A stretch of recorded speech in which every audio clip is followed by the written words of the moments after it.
It's now been a week, but the Godstone sinkhole hasn't just broken up the high street, but people's lives. You've just been to your home? Yeah, we've just been grabbed the last bit of our stuff. It doesn't feel real. Nush and Rez own the house closest to the sinkhole. Their front door is the one in black.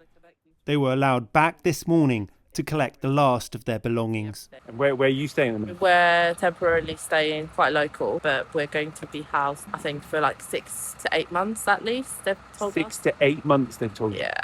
And your property? Do you think So far, there's no structural damage to our property, which is great, which is really great. But no one's telling us anything until they've done their work. And how do you feel?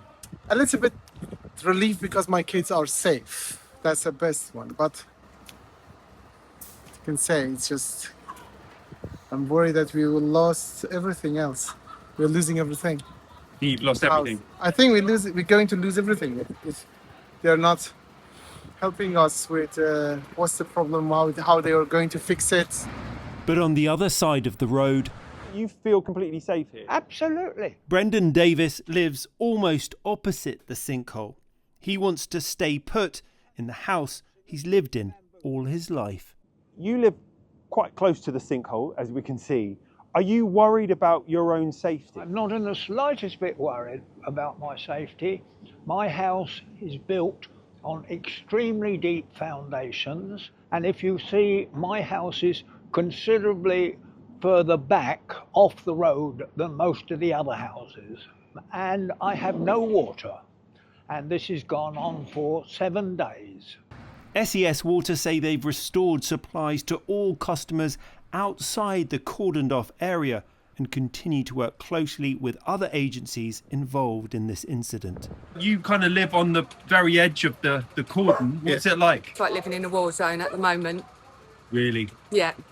I mean, yesterday it was non-stop. Floor was shuddering all day long. Being so close to the sinkhole, do you worry about your own property? Of course, yeah. Absolutely, yeah. Far too many HGVs going up and down the high street. It's just pure madness, really, and the speed that they go down.